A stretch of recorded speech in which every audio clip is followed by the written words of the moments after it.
मगरबी बंगाल उर्दू अकेडमी की जानिब से सहरोज़ा साहिर की साहिरी प्रोग्रामिंग का इफ्तिताह किया गया, जिसमें साहिर लुधियानवी पर लिखी 4 किताबों का रस्म इजरा हुआ। इफ्तिताही तकरीब में मेहमान खुसूसी के तौर पर जनाब फरहाद हकीम, वज़ीर हुकूमत मगरबी बंगाल, जबकि मेहमान एजाज़ी जनाब बासु MIC हुकूमत मगरबी बंगाल ने शिरकत की। वाज़ेह रहे कि इसकी सदारत जनाब नदीमुल हक, रुकन राज्यसभा और वाइस चेयरमैन मगरबी बंगाल उर्दू अकेडमी कर रहे थे। इस मौके पर फरहाद हकीम ने कहा कि फिल्मी दुनिया और शेर व शायरी के लिए साहिर लुधियानवी ने अजीम कारनामा अंजाम दिया और आज फिल्मी दुनिया का उर्दू के बिना तसव्वुर तक नहीं।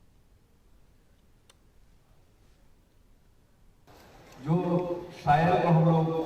सुनते थे, कभी महसूस करते थे, जिसके नज़म सुनते थे, उनको फिर से रिवाइव करा के आज एक नया दौर में, आज जितने स्टूडेंट यहाँ पर है, शायद उस जमाने में ये नहीं थे, तो उन्हें सुनना, उनके बारे में जानना, ये उस समय आज के स्टूडेंट जो है वो शायद भूल भी गए। उर्दू के आस्ते आस्ते ऐसे जो पूरा इंडिया में हो रहा, आस्ते आस्ते अहमियत कम करने की कोशिश हो रहा, मगर कैसे आप हिंदी फिल्म भी नहीं बना सकते अगर उसमें उर्दू ना हो। साहिर लुधियानवी के बारे में और भी आज के जनरेशन जानेंगे, और जो क्रिएशन है, वो क्रिएशन कभी हिंदी पिक्चर ही नहीं बनता, हिंदी गाना ही नहीं बनता अगर